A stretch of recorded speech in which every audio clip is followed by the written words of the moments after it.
बिस्मिल्लाहिर्रहमानिर्रहीम, अस्सलाम वालेकुम। मैं हूं आपका होस्ट चौधरी इरफान ज़ीर, आपको स्पोर्ट्स जोन में वेलकम कहता हूं। नाज़रीन, वर्ल्ड कप का आगाज़ हो चुका है और एक्साइटमेंट बहुत पीक पे है। और आज जो पहला मैच भी खेला गया ओमान और नमीबिया का, बहुत आउटस्टैंडिंग मैच था। सुपर ओवर पे गया और हमने देखा कि नमीबिया ने विक्ट्री अपने नाम की। उस पर डिस्कशन करेंगे और एक और मैच भी आज खेला जाएगा साउथ अफ्रीका और श्रीलंका के अगेंस्ट भी, उस पर भी डिस्कशन करेंगे। हमारे पैनलिस्ट जी आप सब जानते हैं, बड़े ज़बरदस्त किस्म का पैनल है हमारा।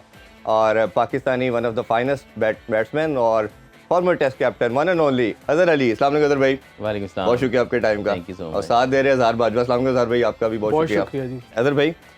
जो हम बात कर रहे थे कि ये विकेट शायद इतनी इजी नहीं होंगी, जिस तरह पहले मैच में हमने देखा कि बड़ा स्कोर हुआ कनाडा और जो यूएसए का मैच था। वेस्ट इंडीज़ वाले मैच में भी हमने कल देखा लो स्कोरिंग मैच था और मुश्किल से चेज़ हुआ। आज भी हमने देखा लो स्कोरिंग मैच, बट बड़ी ज़बरदस्त किस्म की फाइट नज़र आई। ये टीम बता रही है सारे कि ये सब कंपटीशन के लिए आए हैं और कोई मैच इजी नहीं होना।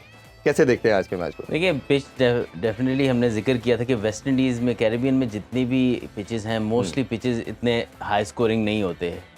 हम शायद सोच रहे थे कि वर्ल्ड T20 होने लगा तो शायद बेहतर पिचेस देखने को मिले, उनकी प्रिपरेशन शायद बेहतर हुई हो, लेकिन अभी तक ऐसा नहीं फील हुआ। इवन वेस्ट इंडीज़ का जो मैच हुआ था पापुआ न्यू गिनी, जो कि बड़ी इवन बैटिंग में बड़ा वीक ओपोनेंट लग रही थी वेस्ट इंडीज़ के लिए, लेकिन बड़ा मैच फंस के हुआ। तो इट मीन्स के जब भी पिच थोड़ा सा मुश्किल होता है तो कोई भी टीम आपको सरप्राइज़ कर सकती है। और जो इनका ओमान का और नमीबिया का मैच हुआ, I think it just like the first game which went right to the wire. और जिस तरीके से आई थिंक ओमान ने फाइट किया, आखिरी ओवर में 5 रन रह गए सिर्फ, और उसके बावजूद उन्होंने जो है वो होप नहीं चाहिए। डेविड वीसे भी बैटिंग कर रहे थे उस टाइम पे। आई थिंक उसको कंटेन करके सुपर ओवर तक ले जाना, I think hats off to Oman के उन्होंने फाइट जिस तरीके से की, एक लो टोटल को उन्होंने डिफेंड किया ऑलमोस्ट।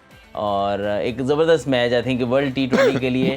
एक हम जो सोच रहे थे कि अभी कुछ मैचेस बड़े शायद फीके फीके से रहे हैं, उतना एक्साइटमेंट ना हो, लेकिन ऐसे चाहे हल्की टीमों के मैच हो, लेकिन जब क्लोज मैच होते हैं तो एक्साइटमेंट बढ़ जाती है, फैन बेस भी जो है वो ज़्यादा होता है। बिल्कुल ऐसे ही है सर भाई। अगर बॉलिंग का स्टैंडर्ड देखें तो बड़ा आउटस्टैंडिंग नज़र आ रहा है। कल हमने जिस तरह पहले बात की थी शायद वो नज़र नहीं आया, बट जब मुश्किल पिच आती है तो फिर हमें लगता है कि कहीं ना कहीं बॉलर अपना काम दिखाते हैं। और ट्रिपल मैन की बात हमने लास्ट वर्ल्ड कप में भी की थी, बड़ी शानदार परफॉर्मेंस, अभी भी उन्होंने हम बड़ा अपने आप को प्रूव किया। डेविड वीजे सब जानते हैं, साउथ अफ्रीका से पहले खेल चुके हैं, अभी लाहौर के अंदर की तरफ से भी खेलते हैं। उन्होंने एक दफ़ा फिर दुनिया को बताया कि अभी उनकी क्रिकेट बाकी है। कैसे देखते हैं ओवरऑल परफॉर्मेंस? देखिए, ये बड़ी अच्छी बात है कि जो एफिलिएट साइड्स की भी बॉलिंग और बैटिंग लाइनअप हमें नज़र आ रही है, बड़ी बैलेंस लाइनअप नज़र आ रही है। और नज़र आ रहा है कि वो यहाँ पे खेलने आए हैं। They not just here to participate, they come here to win, they not here just to participate. और बड़ा ही डाउन टू द वायर गया मैच, और दोनों हाइज एंड लोज थे। शुरू में ट्रिपल मैंने जब उनको आउट किया ओमान के खिलाड़ियों ने, तो लग रहा था कि ओमान को बड़ा जल्दी चीपली आउट कर देंगे, लेकिन फिर बीच में एक पार्टनरशिप लगी, उसने थोड़ा एक्सटेंड करके फिर दोबारा back end of the innings में नमीबिया ने उनको कर्टेल किया और ओमान को एक मुनासिब टोटल पे रिस्ट्रिक्ट कर लिया। फिर उसके बाद जब ओमान नमीबिया बैटिंग करने आए तो हम एंटिसिपेट कर रहे थे कि क्योंकि सिंस नमीबिया का ओमान से ज़्यादा एक्सपीरियंस है, पहले भी वो टूर्नामेंट में पार्टिसिपेट करते रहे हैं ICC के, तो वो शायद ईजिली चेज़ कर लेंगे। लेकिन जिस तरह का उन्होंने फाइट बैक दिया, जिस तरह उन्होंने रिस्ट्रिक्ट किया और आखिरी बॉल तक लेके गए, और आखिरी बॉल में भी वो भी अगर रन आउट कर लेते कीपर तो शायद वो जीत भी सकते थे। और उस सिचुएशन में 5 रन जब चाहिए थे नमीबिया को, उन्होंने 4 रन खा के टाई भी कर लिया और 2 विकेट्स ली। बड़ा ही अमेजिंग ओवर था। फिर हम बल्कि एंटिसिपेट कर रहे थे कि जिस तरह का ये सुपर ओवर में जाएगा तो शायद ओमान ने जो एक फाइट बैक दिया है, कि जो एक उनको मोमेंटम है, जिस तरह उन्होंने 5 ओवर्स को डिफेंड कर लिया आखिरी ओवर में, तो वो उस मोमेंटम को कैरी करके शायद मैच भी ले जाए। लेकिन क्रेडिट टू वीज़ा, उनका जो एक्सपीरियंस है इट शोड, और बहुत ही बेहतरीन उन्होंने सुपर ओवर को खेला और अपनी टीम को विक्ट्री दी। और मेरा ख्याल है T20 की जो सबसे खूबसूरत चीज़ है वो सुपर ओवर है, जो एक्साइटमेंट लेवल, और हर बंदा एक्सपेक्ट करता है हर मैच को कि सुपर ओवर तक आए। अगर भाई सुपर ओवर में ओबियसली किसी भी एक हो सकता है, किसी की अच्छी बैटिंग या बॉलिंग एक स्पेल आप गेज नहीं कर सकते परफॉर्मेंस को, बट डेविड वीजे ने फिर प्रूव किया कि वो एक इंटरनेशनल स्टार हैं और बड़े लेवल के ऊपर क्रिकेट में कहीं ना कहीं एक्सपीरियंस चाहिए होता है। तो कैसे उनकी बिल्कुल, और उसके बाद टेम्परामेंट भी चाहिए होता है, because he is a finisher. इन्होंने लास्ट ओवर भी करा रखे हैं और एंड पे मैच फिनिश किए हैं एज ए बैटर भी। तो आई थिंक उनसे बेहतर, हालांकि टेम्पलमैन मैच में ज़्यादा लग रहा था कि बेटर उनकी बॉलिंग परफॉर्मेंस थी, लेकिन क्योंकि डेथ बॉलिंग के हिसाब से अगर देखा जाए तो डेविड वीसे का ज़्यादा एक्सपीरियंस था, तो उन्हीं के साथ वो गए बैटिंग में भी और बॉलिंग में भी। और उन्होंने 14 रन 13 या 14 रन 4 बॉलों में बनाए, और उसके साथ ही उन्होंने जो है जो डेथ बॉलिंग जो आखिरी सुपर ओवर जो किया उसमें मैक्सिमम बॉल्स उनके यॉर्कर जो उन्होंने एग्जीक्यूट किए, which is like main thing कि जब आपने अपनी बाउंड्रीज बचानी है, यॉर्कर ही ऐसा बॉल होता है जो बेस्ट बॉल होता है आपके लिए। तो उन्होंने बैक किया, आखिरी बॉल पे छक्का लगा, लेकिन उस टाइम तक बहुत देर हो चुकी थी मान के। अच्छा अदर भाई, हमने कल भी जैसे डिस्कशन कर रहे थे, हमारी कोशिश है कि हम टॉपिक पे ऐसे मटेरियल पे बात करें जो क्रिकेट के फंडामेंटल के हवाले से हो, ताकि लोगों की अवेयरनेस हो, मसाइल के ऊपर बात करें। T20 वर्ल्ड कप चल रहा है, उसी हवाले से बात करते हैं। टॉपिक ये है कि किस तरह मॉडर्न डे क्रिकेट ऊपर गई, हम नीचे रह गए, लैग कर गए, और ये ऐसी क्रिकेट थी जो हमारी सबसे बड़ी जिस थी। T20 तो पाकिस्तान हमेशा ही अच्छा खेलता आया, बट अभी ये 2 साल से हम देख रहे हैं कि डिफरेंस आता जा रहा है। टीमें अभी IPL में जैसे देखा 250 रन हो रहे हैं, हमारा PSL में भी बहुत मुश्किल से 200 हुए 1-2 मैचेस में, और इंटरनेशनल लेवल पे भी हम अभी इंग्लैंड के अगेंस्ट भी हमने देखा कि हम 150-60 के दरमियान फंसे हुए हैं, और वो चेज बड़े आराम से हो रहा है। और सबसे बड़ी चीज़ जो है पावर हिटिंग है। अब ये हमारे प्लेयर सिर्फ फ़खर के अलावा आपको कोई भी ऐसा बैटर नहीं नज़र आएगा जो बड़े छक्के लगाता हो या तेज़ खेलता जब चाहे गेम को ऑल्टर कर सके। तो आप ये क्या रीज़न समझते हैं, किस तरह इसको इम्प्रूव किया जा सकता है? देखिए, जिस तरह मैं थोड़ा सा क्रिकेट से अलग मिसाल देना चाहूँगा, हॉकी की मिसाल दूंगा। जब दुनिया इवॉल्व कर रही थी, नए नए रूल्स के हिसाब से अपनी टेक्निक्स डेवलप कर रही थी, हम उसी चीज़ में फंसे रहे कि हमने जिस तरह पहले करते थे उसी तरह ही करेंगे। तो जैसे जैसे लोग दूसरी दुनिया जाती ना, आपको उस दुनिया के साथ चलना पड़ता है। अगर आप अहेड नहीं चल रहे तो एटलीस्ट साथ ज़रूर चले। तो हमने अपनी क्रिकेट को भी थोड़ा सा ना उसी तरह ही रखा हुआ है, जिस तरीके से जी हमारा कोई ना कोई बाबर आजम निकल आएगा, कोई वो निकल आएगा तो हम परफॉर्म कर लेंगे, उस तरह तो होता रहेगा। लेकिन जब आप कंसिस्टेंसी की बात करते हैं या दुनिया से मैच करने की बात करते हैं, जब आप T20 क्रिकेट जो हमारी स्ट्रेंथ थी उसकी अगर बात करें तो उस टाइम पे 160-170 बहुत बड़ा टोटल होता था, और उसके ऊपर हमारी बॉलिंग तगड़ी होती थी, तो हमारी स्ट्रेंथ थी। लेकिन जब दुनिया ने इसको कर लिया 210-220 वाला अपना एवरेज बना लिया, 200 को अपना एवरेज टोटल बना लिया, तब हम उसको कैच करने की तरफ नहीं जा सके अभी तक। वो क्यों? कि हमने डोमेस्टिक अपने जो स्ट्रक्चर है उसके अंदर हम सिर्फ 3 महीने के लिए, मैं बड़ी दफ़ा ये बात करता हूँ कि 3 महीने के लिए सीज़न में प्लेयर इकट्ठे होते हैं और फिर वो अपने अपने घरों को चले जाते हैं। So there is no around the year, around the clock कोई काम नहीं हो रहा था प्लेयरों के साथ। ऐसे सो ना आप कोचेस को जज कर सकते हैं इस तरीके से, ना आप प्लेयर्स की स्किल डेवलप कर सकते हैं। जब तक आपकी एक, जैसे लाहौर एक रीजन की टीम है, जब तक कराची है, ये जब साल प्रैक्टिस नहीं करेंगे इकट्ठे, कोचेस इनकी स्किल्स पे काम नहीं करेंगे, तब तक अब 3 महीने जब सीज़न आ जाता है, 3-4 महीने जब इकट्ठे होते हैं, तब तो वो परफॉर्मेंस का टाइम होता है, वहाँ पे अपस्किलिंग का टाइम तो नहीं। सो जब ऑफ सीज़न होता है हमारा, वहाँ पे कोई काम नज़र नहीं आता, हम सिर्फ क्रिकेट करा रहे हैं फ़िलहाल।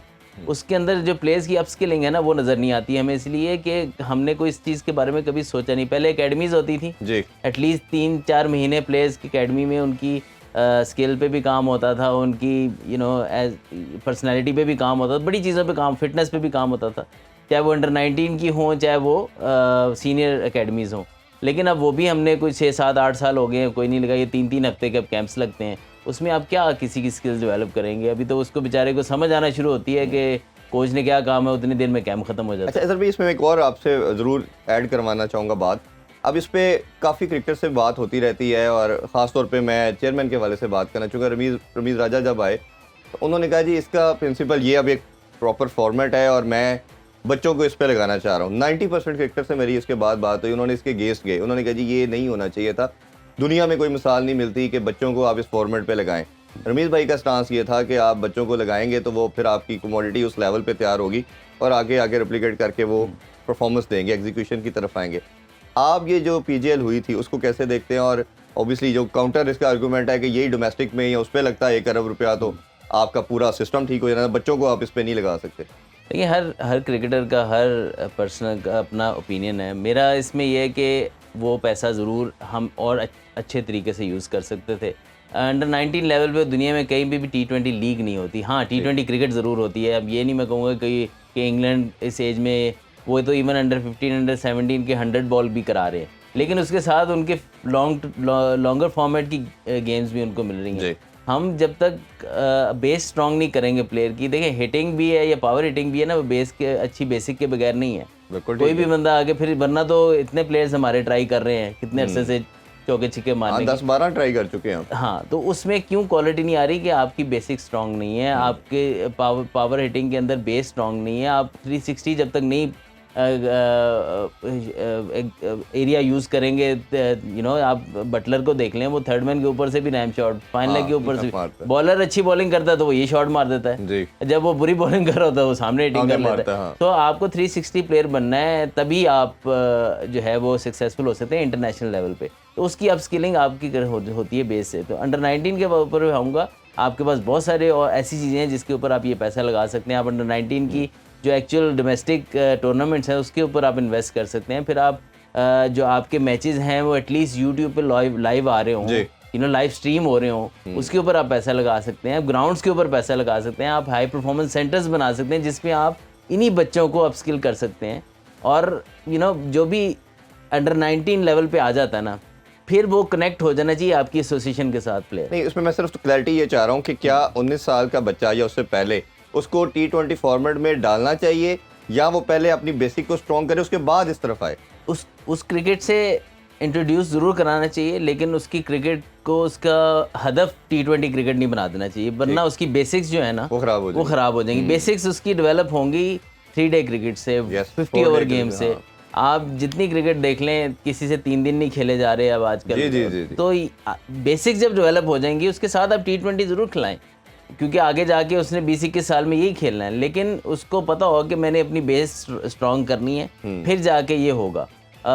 और उसके बाद जो मेरा पर्सनल व्यू है कि आपकी जो अंडर 19 की टीम है ना, लाहौर की है या कराची की है, वो कनेक्ट होनी चाहिए as academy team to your senior team. और उसके अराउंड द ईयर उनके प्रोग्राम चलते रहने चाहिए उनके साथ। ये बड़ा टॉपिक है, इस पे हम बहुत कल बड़ा बात टॉपिक करेंगे। है, लेकिन मेरे ख्याल में अंडर 19 लेवल पे लीग से बेहतर है कि आप उसको और उसी पैसे को, बड़ा पैसा था वो किसी और अच्छे अज़हर भाई आप भी इसमें ज़रूर ऐड करें कि ये जो डिस्कशन हमेशा होती है कि जैसे अज़हर भाई ने भी कहा कि आप बच्चों को 19 साल तक एटलीस्ट पहले बेसिक स्ट्रॉन्ग करें, अदरवाइज़ अगर वो पैसा स्टेज में मिल जाएगा या वो शॉर्टर फॉर्मेट में आ जाएंगे तो अपनी सारी लाइफ जो भी क्रिकेट खेलनी है सिर्फ 4 ओवर तक अपने आप को लिमिटाइज कर लेंगे। आप किस तरह देखते हैं इस पे? पहले मैं थोड़ा इस बात पर ऐड करना चाहूँगा कि जो हमारा डिक्लाइन हुआ है हमारी T20 परफॉर्मेंस में इंटरनेशनल स्टेज पे, उसमें अगर हम पीछे जाएं तो कभी भी हमारी जो बॉलिंग थी या बैटिंग थी बहुत ज़्यादा स्ट्रॉन्ग नहीं रही, और कभी भी पावर हिटिंग हमारा फोर्टे नहीं रहा। जो हमने T20 सर्किट में जब डोमिनेट भी किया है, चाहे वो सरफराज कह रहा था या चाहे 2009 में जब हमने वर्ल्ड कप जीता था, तब भी हमने वो परफॉर्मेंसेस दी अपनी बॉलिंग के बैक पे। जिस तरह 2009 की जो हमारी बॉलिंग थी, हमारे पास सईद अजमल था, आसिफ था, उमर गुल था, मोहम्मद आमिर थे इन हिज पीक। तो ऐसी स्ट्रॉन्ग बॉलिंग लाइनअप होती थी कि अगर मिडलिंग टोटल्स भी फिर भी डिस्ट्रिक्ट हमारी बैटिंग कर ली थी तो उसको डिफेंड कर ली थी।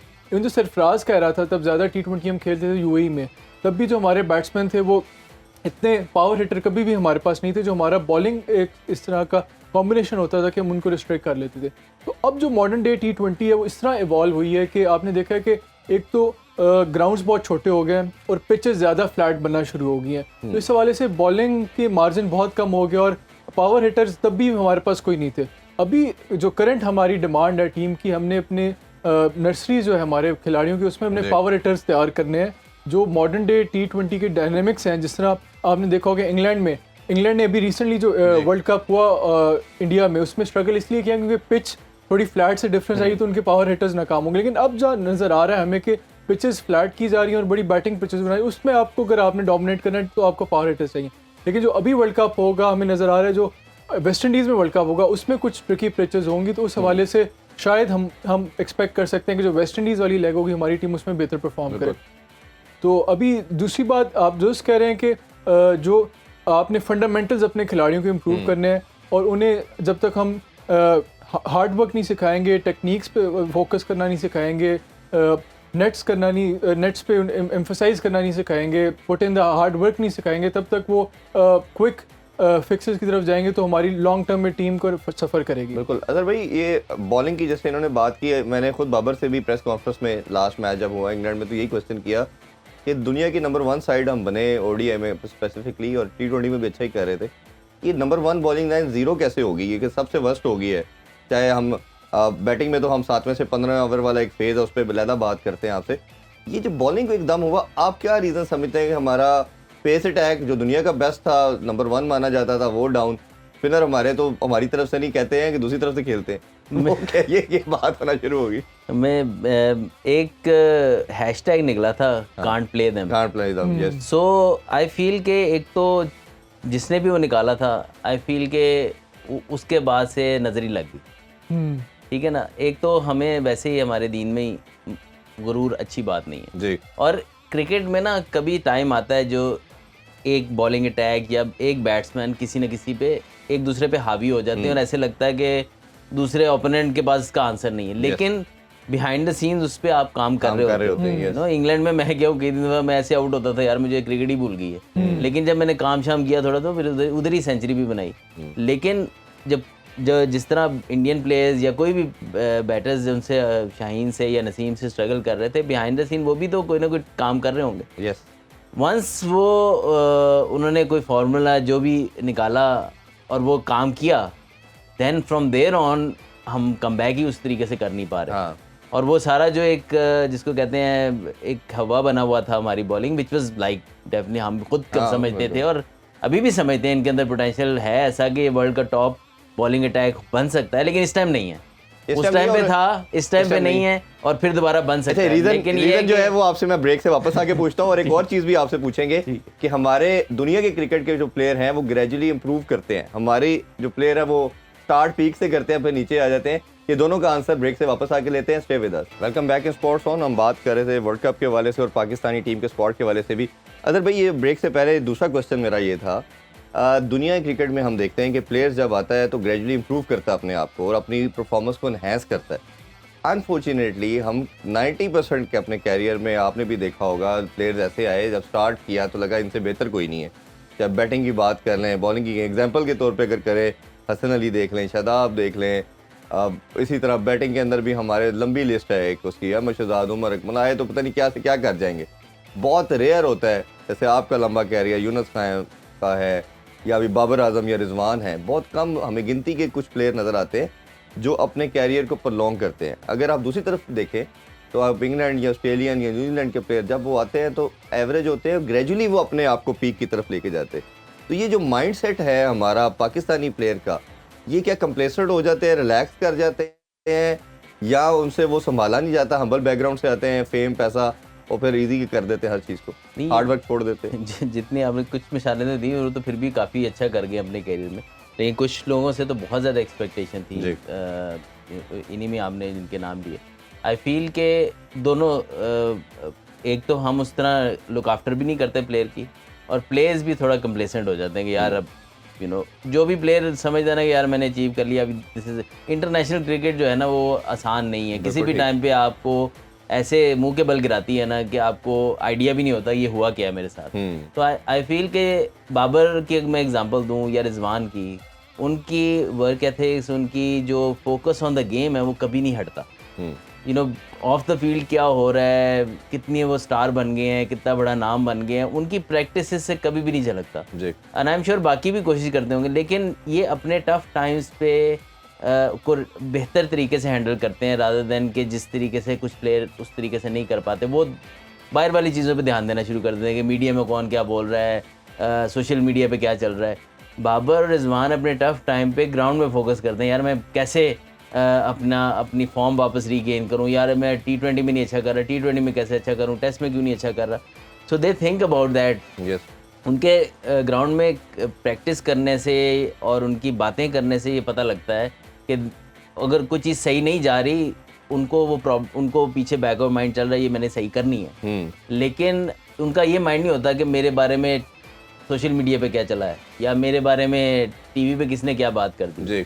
तो आई बिलीव कि जो लड़का इस पे फोकस करेगा ना वो लॉन्ग टर्म भी चलेगा। यही यूनुस भाई ने किया, यही मिसबा भाई ने किया या बाकी करते हैं जितने भी लेजेंड। लेकिन आपको ये देख लें कि एक कुछ चीज़ आ जाती है कि यार कुछ अर्सा बनने के बाद हमें थोड़ा सा समय लग जाती है कि यार हम कुछ बन गए हैं। दैट इज कुछ भी नहीं बनता आपका। इन दी एंड अगर सचिन तेंदुलकर जैसा बंदा कह सकता है ना कि मैं एंड तक सीख रहा हूँ या एंड तक उसने स्ट्रगल किया है, तो हमारी कोई औकात नहीं है कि हम कहें यार हमें कुछ आ गया।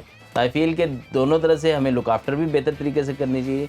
अब मैं समझता हूँ जैसे शदाब का बुरा टाइम चल रहा है, इसमें शदाब के साथ साथ जो उसके राउंड लोग हैं, टीम मैनेजमेंट है, वो उसको बेहतर तरीके से हैंडल करे तो हो सकता है इसकी फॉर्म जल्दी रीगेन हो जाए। जी उसमें उसके अंदर उसका ये भी हो सकता है कि उसको टीम से थोड़ी देर बिठा लें, कोई ऐसा मसला नहीं। बिल्कुल ठीक। उसको उसकी फॉर्म रीगेन करा के उसको बजाय कि उस बेचारे को खिलाई जा रहे हैं, हम इधर एक को लोगों को बातों करने का मौका मिल रहा है कि शायद उस वजह से किसी दोस्ती की वजह से खेल रहा है कुछ। तो आई थिंक इस नौबत आने से पहले आपको बेहतर डिसीजन मेकिंग करनी चाहिए जिससे वो प्लेयर दोबारा फॉर्म में वापस आ जाए। बिल्कुल। अज़हर भाई आप भी इस पर ज़रूर ऐड करें कि ना प्लेयर बैठने को तैयार है ना वो बिठाने को तैयार है। तो हमने जिस तरह कल भी बात की कि आपने 4 साल में अपनी बेंच स्ट्रॉन्ग ही नहीं किया, तो ये असल में प्रॉब्लम ये हमारा माइंडसेट का है लड़कों का, कि जिस तरह अज़हर भाई ने भी ऐड किया इस बात में कि शायद कहीं ना कहीं कंप्रेसड हो जाते हैं, या आपको लगता है कि सिस्टम ही ऑर्गेनाइज नहीं है, वो लड़के को छोड़ दिया जाता है जो मर्जी करे। देखिए, एक तो कम्पेटिटिवनेस है किसी भी स्पोर्ट्स की, जितनी हाई लेवल कम्पेटिटिवनेस होगी इंटरनेशनल लेवल पे, अगर आप एक एक सेकंड एक एक मिनट अपने आप को इम्प्रूव करने की कोशिश नहीं कर रहे तो कोई ना कोई दूसरा आपसे आगे निकल जाएगा। Yes. तो मुझे कहीं नज़र आता है कि जब हमारे इंटरनेशनल स्टार्स हैं, जब वो एक स्टेज पे आ जाते हैं, जब वो समझते हैं कि उन्होंने एक सर्टन लेवल ऑफ अचीव कर लिया, तो कहीं ना कहीं जो मैनेजमेंट है या जो सिलेक्शन कमेटी है वो भी समझती है कि यही हमारे स्टार्स हैं और इन्हीं को हमने खिलाना है, चाहे अच्छा खेलें या चाहे बुरा खेलें, और हमारे पास इनकी रिप्लेसमेंट भी कोई नहीं। जबकि मेरे ख्याल में जो भी आपकी सिलेक्शन है वो बेस्ड ऑन योर परफॉर्मेंस होनी चाहिए रेदर देन आपके कितना बड़ा नाम है। उस हवाले से आपके पास एक तो रिप्लेसमेंट रेडी होनी चाहिए, डोमेस्टिक में भी होनी चाहिए, आप जो बाकी लीग्स हैं उनमें भी आपकी कीन आई होनी चाहिए। अगर कोई भी खिलाड़ी है या कोई भी बहुत बड़ा स्टार है, no one is bigger than the team. जब तक ये एक आप स्पिरिट इनकलकेट नहीं करे हुए टीम के अंदर भी और सिलेक्शन के अंदर भी कि हमने सिर्फ उसको खिलाना है जिसकी परफॉर्मेंस अच्छी है, तो नेचुरली एक कम्पेटिटिवनेस डेवलप होगी, जिस कम्पेटिटिवनेस की इफेक्ट ये होगा कि हर कोई खिलाड़ी अपने आप को बेहतर से बेहतर इंप्रूव करने की कोशिश करेगा। आपने देखा होगा जो दूसरी टीम्स हैं, जिस तरह इंग्लैंड है या ऑस्ट्रेलिया या इंडिया है, आप देखें कि जो उनके बड़े से बड़े स्टार्स हैं उनकी भी रिप्लेसमेंट रेडी है। आपने देखा शुभमन गिल अगर नहीं खेलता तो उसकी रिप्लेसमेंट होगी, बटलर अगर परफॉर्म नहीं करा उसकी रिप्लेसमेंट रेडी होगी, उधर वार्नर नहीं खेल रहा तो उसकी रिप्लेसमेंट रेडी होगी। तो हमारे पास भी ऐसे खिलाड़ी होने चाहिए जो अगर हमारे स्टार्स इतना अच्छा नहीं परफॉर्म करे तो उनकी रिप्लेसमेंट रेडी, और उनके भी बैक ऑफ द हेड हो कि हम अगर खेलेंगे तो हम अपने आप को इम्प्रूव करेंगे तो टीम में रहेंगे। ये मेरे ख्याल में बड़ा ज़रूरी है। बिल्कुल। इसमें थोड़ा सा मैं ऐड करना चाहूँगा कि हमारा ना फोकस बहुत ज़्यादा पाकिस्तान टीम रहता है। पाकिस्तान टीम फीड कहाँ से मिल रही है, वो आपका नीचे सारा सिस्टम है। हमारे जितने एक्स क्रिकेटर्स भी हैं जो भी, वो सिर्फ पाकिस्तान टीम की अगर आप देखें उधर ही आते हैं। यूसुफ भाई का मैंने देखा भी अंडर 19 के साथ हैं, विच इज़ लाइक कि बड़ा एक एडवांटेज है कि इतना बड़ा प्लेयर अंडर 19 के साथ काम कर रहा है। बट जो डायरेक्टर क्रिकेट हो या कोई भी ऐसी जॉब हो, जिस डायरेक्टर क्रिकेट की जॉब इधर है, कि जहाँ पे आपने नीचे काम करना बड़ा मुश्किल है। बेसिकली आपने आइडेंटिफाई करना है चीज़ें जो जिससे हमारी क्रिकेट लॉन्ग द लाइन 5-7 साल बाद जब इम्प्रूव करेगी। अच्छा, किसी भी जब आप नीचे से काम शुरू करेंगे ना, उसके रिजल्ट ऐसे नहीं आएगा, फ़ौरन आएगा। थोड़े रिजल्ट शायद आपको जल्दी मिल जाए, लेकिन मेजॉरिटी आपको मिलेगी 5-7 साल बाद। उसमें पाकिस्तान में कोई बंदा, आई फील, ना चेयरमैन ना सेलेक्टर्स ना एनी वन, वो देखते हैं शॉर्ट टर्म टारगेट, यार इस टाइम पे हम क्या अचीव कर जाएं। हम जब तक ये नहीं सोचेंगे ना आज से 5-7 साल बाद हम किधर होंगे, जब तक हमारा विजन ये नहीं होगा, तब तक हम ऐसे ही हर दफ़ा वर्ल्ड T20s में बात कर रहे होंगे। हो सकता है कोई टूर्नामेंट जीत भी जाए, क्योंकि पोटेंशियल हम में बहुत है, टैलेंट बहुत है। लेकिन दो मसले हैं ना, एक तो हमारे जो है वो टीम पे बड़ा हाईलाइट अपने करना चाह रहे हैं, और जैसे दूसरी प्राइम एग्जांपल अभी दुनिया के सामने इंग्लैंड की है। 2015 के वो राउंड में बाहर होते हैं, उधर से वो बैठ के सोचते हैं, और जब वो अपनी गेम को चेंज करते हैं तो 2-3 साल के बाद वो ओडीआई का वर्ल्ड कप भी जीते हैं, T20 का भी जीते हैं। अभी ब्रेक लेते हैं जी, ब्रेक से वापस आके कल जो मैच हुआ थोड़ी उस पर बात करते हैं, और आज जो मैच अभी जगह श्रीलंका और साउथ अफ्रीका का, उस पर बात करेंगे। Stay with us. Once again welcome back in sports on. अदर भाई, कल भी मैच एक खेला गया, थोड़ी उस पर भी बात करते हैं, वेस्ट इंडीज़ का और ओबियसली PNG का। वेस्ट इंडीज़ बड़ी स्ट्रॉन्ग साइड हमें नज़र आ रही है, और लगता यही है कि शायद वो एक सेमीफाइनलिस्ट एटलीस्ट हमें सबको नज़र आ रही है। बट जिस तरह की परफॉर्मेंस PNG ने दी, और उसमें कुछ अगर वो चांसेस ग्रैब कर लेते, जैसा एक रिव्यू की बात करें फौरन का, वो ले लेते, या एक आधा चांसेस वो कैचेस में भी अगर कर लेते, तो things could have been different for them. तो ये परफॉर्मेंस कैसे देखते हैं, और कंपेटिटिवनेस कैसे देखेंगे आप? देखिए, पापुआ न्यू गिनी जब बैटिंग कर रही थी तो वी फेल्ट कि यार मज़ा नहीं आ रहा, मतलब कि एक वर्ल्ड कप खेलने वाली टीम नहीं लग रही वो। जो उनकी टेक्निक थी, बड़े एक्सपोज हो रहे थे वो। लेकिन एक चीज़ उनकी अच्छी थी, एक तो इंटेंट उनकी थ्रू आउट ये रही कि they were always looking to score. उनके लेफ्टी बैट्समैन थे, मुझे उनके नाम बड़े मुश्किल हैं, जिन्होंने 50 किए। आई थिंक उन्होंने बड़ी क्रेजियस बैटिंग की उस सिचुएशन में, और एक डिसेंट टोटल 136 तक वो ले गए। बैटिंग में भी अगर थोड़ा सा और पार्टनरशिप वो डेवलप कर लेते तो हो सकता है 1 चले जाते, लेकिन पिच वही है, बात है कि आसान नहीं है। और उनके लिए स्पेशली स्टार्ट में नया बॉल, पहला बॉल ही देखें ऑलमोस्ट के टर्न हो गया, और फास्ट बॉलर का भी गेंद थोड़ा फंस रहा था। तो आई थिंक कि ऐसी टीम ने, मुझे लगता है कि वेस्ट इंडीज़ को उनको और जल्दी आउट करना चाहिए था। इफ़ यू टॉकिंग, अगर थोड़ा सा क्रिटिकल हो वेस्ट इंडीज़ की बॉलिंग के ऊपर, थोड़ा सा लूज छोड़ा, थोड़ा सा रिलैक्स नज़र आया बीच में कि यार इनको आउट कर लिया। फिर उन्हें एक ऐसे टोटल कर लिया, और स्टार्ट में ही उनको एक विकेट भी मिल गई, और जो रिव्यू अगर वो ले लेते तो पुरान भी जल्दी आउट हो जाते। गो के उन्होंने एक ओवर में पुरान ने ऑफ स्पिनर के अगेंस्ट मैं 3 बाउंड्रियाँ लगाई, फिर भी वो 27 बॉलों में सिर्फ 27 किया उन्होंने। तो इट मीन्स कि उन्होंने टाइट ही रखा थ्रू आउट। और एक चीज़ आपने फनी, क्योंकि मैं भी बैटिंग करता हूँ अक्सर, तो जब स्लो बॉलर लगते हैं ना आपको, मीडियम पेसर टाइप जी, और आपको खुद पावर जनरेट एट टाइम्स करनी पड़ती है, तो जो टॉप की टीमें होती हैं वो यूज टू नहीं होती हैं उससे। उनको ऐसे लगता है जैसे अगर मिचेल स्टार्क लगा तो आपने बस बॉल को टाइम करना, चौका हो जाए। जब आपको थोड़ा 122-23 पे आ जाता है ना बॉलर, जो बिल्कुल ऐसे स्लो सी स्विंग कर रहा है, तो आपको अजीब सा लगता है। और मुझे वेस्ट इंडीज की बैटिंग में वो नजर आया कि वो चाह रहे थे कि बॉल आए और वो मारे, लेकिन उनको थोड़ा सा ट्रबल हुई उसको करने में।